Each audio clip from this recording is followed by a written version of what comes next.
हमारा आज का टॉपिक है राइटिंग इंट्रोडक्शंस।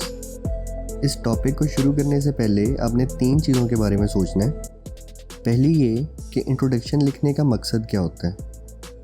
दूसरी ये कि एक अच्छे इंट्रोडक्शन में क्या क्या चीज़ें लिखी जानी चाहिए।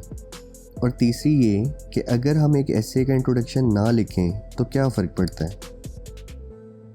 इस पॉइंट पे वीडियो को पॉज करके इन 3 सवालों के जवाब सोचें। अब हम अपने टॉपिक को शुरू करते हैं।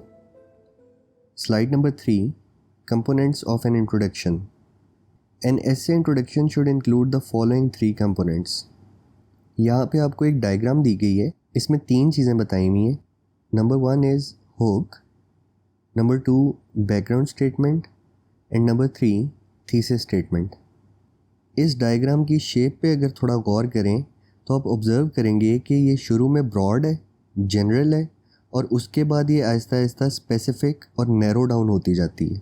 इस चीज़ को आपने माइंड में रखना है। हम 1 बाय 1 इन तीनों कंपोनेंट्स को डिटेल में डिस्कस करते हैं। स्लाइड नंबर 4, एक एसे इंट्रोडक्शन का जो पहला सेंटेंस होता है वो एक फिशिंग हुक की तरह होता है। आपने शायद देखा हो कि फ़िशिंग के लिए एक हुक के ऊपर एक बेट लगाया जाता है जिसे पानी में डाल के मछली पकड़ते हैं। आपके एसे का पहला सेंटेंस भी यही पर्पस सर्व कर रहा होता है। इसका मकसद ये होता है कि एक रीडर जो कि अपने ख्यालों में है उसकी अटेंशन अपने टॉपिक और अपने एसे की तरफ किस तरह ड्रॉ करनी है। This sentence basically tells why your essay is important for the reader. ये उसको इनकरेज करता है कि वो बाकी का एसे भी पढ़े। इसके लिए शुरू में आप कोई कोटेशन भी लिख सकते हैं, कोई स्टैटिस्टिक्स भी दे सकते हैं, कोई फैक्ट्स भी बता सकते हैं, लेकिन हमारे कॉन्टेक्स्ट में सबसे ज़्यादा प्रेफर्ड है एक जनरल और न्यूट्रल स्टेटमेंट। इसकी वजह ये है कि आइल्स का एसे लिखते हुए आपके पास टोटल 40 मिनट होते हैं और आपने ऑन द स्पॉट लिखना होता है। आपके पास रिसर्च के लिए सेपरेट टाइम और रिसोर्सेज नहीं होते। ऐसी सिचुएशन में स्टैटिस्टिक्स और रेलेवेंट कोटेशंस इकट्ठे करना मुश्किल हो जाता है। इसलिए हम करते ये हैं कि क्वेश्चन को अच्छी तरह पढ़ के हम ये देखते हैं कि ये जनरली किस टॉपिक के बारे में बात कर रहे हैं और उस टॉपिक के बारे में एक न्यूट्रल सी बैकग्राउंड स्टेटमेंट लिख देते हैं जिससे रीडर को एक आइडिया हो जाए कि ये ऐसे किस चीज़ के बारे में। एग्जाम्पल देखते हैं। Some people think that studying online is far more effective than studying on campus. Discuss the advantages and disadvantages of studying online and give your opinion about which one is the best. इसमें online education के advantages का भी जिक्र हुआ है और disadvantages का भी जिक्र हुआ है और आपके पास ऑप्शन है कि कौन सी साइड आपको ज़्यादा अपील करती है। इस चीज़ को मद्देनज़र रखते हुए हम एक जनरल सी स्टेटमेंट इस तरह की लिख सकते हैं, the effectiveness of studying online is debatable. ये न्यूट्रल है, ये कोई साइड नहीं ले रही, लेकिन ये इंट्रोड्यूस ज़रूर करवा देती है रीडर को कि आगे किस चीज़ पर बात होने वाली है। कंसिडरिंग दिस, आप एक जनरल सी स्टेटमेंट लिख सकते हैं अपने टॉपिक के बारे में। सिर्फ इस चीज़ का ध्यान रखना है कि आपके इंट्रोडक्शन का जो पहला सेंटेंस है वो रीडर की अटेंशन ड्रॉ करे और उसका इंटरेस्ट डेवलप करे आपके टॉपिक में और आपके टॉपिक को थोड़ा सा इंट्रोड्यूस कर दे। Moving on, slide number 5, background statements. After the hook you need to paraphrase the topic and the background statements described in your question prompt. In other words, find a way to accurately state the topic in your own words and style. This sets out the context or background of your argument. ये जो आपको एसे के prompts दिए जाएंगे उसके अंदर 2 तरह के सेंटेंसेस आपको नज़र आएंगे। सबसे पहले उसका थोड़ा सा बैकग्राउंड बताया जाएगा और उसके बाद उस बैकग्राउंड के हवाले से स्पेसिफिक क्वेश्चन दिया जाएगा। अगर आप नीचे एग्जाम्पल क्वेश्चन देखें, Some people think studying on campus is the most effective way to learn, while others believe studying online is more effective. Discuss both views and give your own opinion. इसमें जो पहला part है जो कि underlined है ये एक background है। आपने इस सेंटेंस को पैराफ्रेज करना होता है अपने वर्ड्स और स्टाइल में। कभी कभी ऐसे होता है कि एग्जामिनेशन की टेंशन में और टाइम लिमिट के ध्यान में हम क्वेश्चन को जल्दी से पढ़ते हैं और उसको प्रॉपरली अंडरस्टैंड नहीं करते, जिसकी वजह से हमारा पूरा एसे किसी और डायरेक्शन में निकल जाता है जो कि रिक्वायर्ड नहीं होती और उससे हमारे जो ग्रेड्स हैं वो दाव पे लग जाते हैं। इस चीज़ के लिए हमने पैराफ्रेजिंग का कॉन्सेप्ट डिटेल में पिछले लेक्चर्स में समझा था, जो कि एक एक्सरसाइज है towards developing a deep understanding.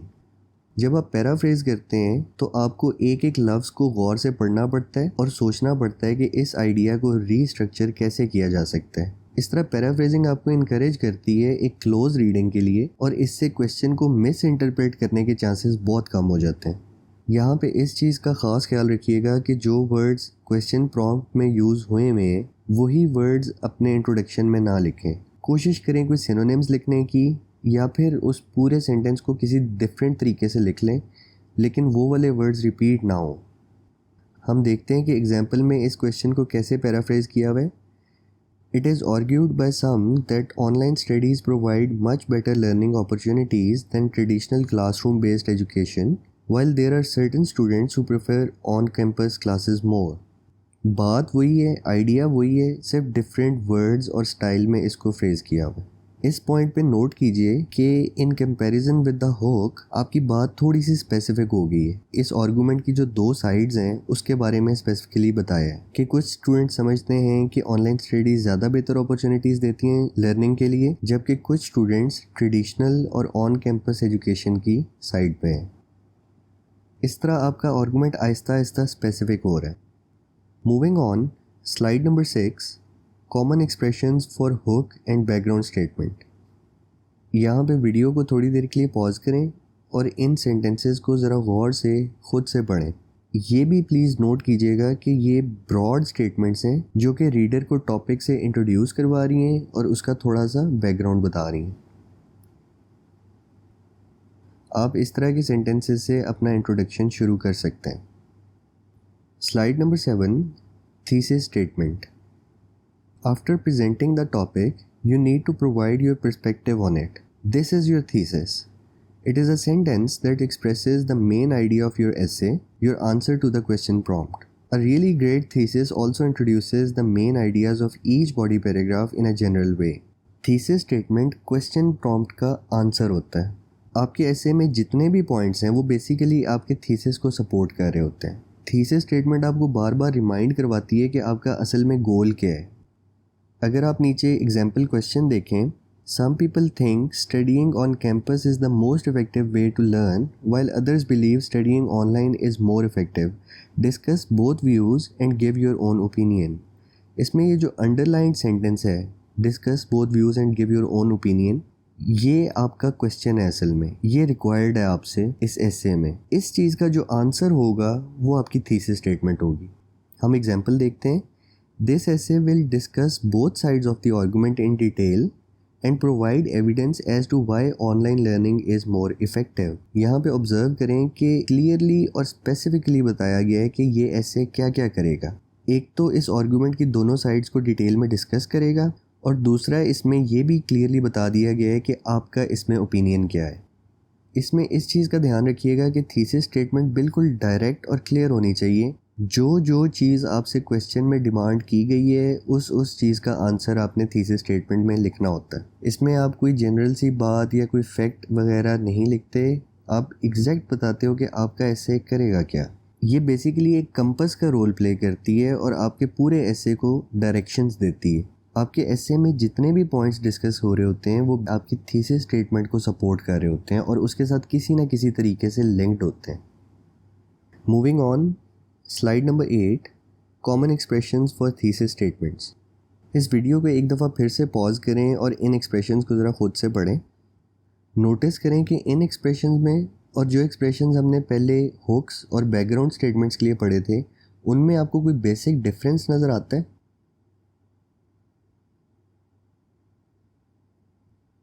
बच्चों नोट कीजिएगा कि ये वाली स्टेटमेंट्स बहुत स्पेसिफिक और नैरो हैं और डायरेक्टली बता रही हैं कि आपका ऐसे क्या करने वाला है। इनको पढ़ के ऐसे लगता है जिस तरह किसी एग्जैक्ट क्वेश्चन का आंसर दिया जा रहा है और यही हमारी थीसिस स्टेटमेंट का मकसद होता है। इस तरीके से हम एक रीडर को अपने आर्गूमेंट्स की तरफ इंट्रोड्यूस करवाते हैं। हम अपने टॉपिक के हवाले से एक ब्रॉड स्टेटमेंट से बात को शुरू करते हैं, उसके बाद अपने क्वेश्चन को पैराफ्रेज करते हैं और बात को थोड़ा सा बैकग्राउंड देते हैं। उसके बाद हम बिल्कुल स्पेसिफिक बताते हैं कि हमारा ऐसे ये चीज़ें कवर करेगा। हमारे अपकमिंग लेक्चर्स में हम बॉडी पैराग्राफ्स डिस्कस करेंगे और समझेंगे कि एक आर्गूमेंट को किस तरीके से डेवलप किया जाता है। दैट्स इट जी। I hope this explanation was helpful for you. किसी पॉइंट पे आपने कोई डिफ़िकल्टी फेस की हो तो मुझे कमेंट्स में बताइएगा ताकि मैं उसे ज़रा डिफरेंटली एक्सप्लेन कर सकूँ। Thank you very much.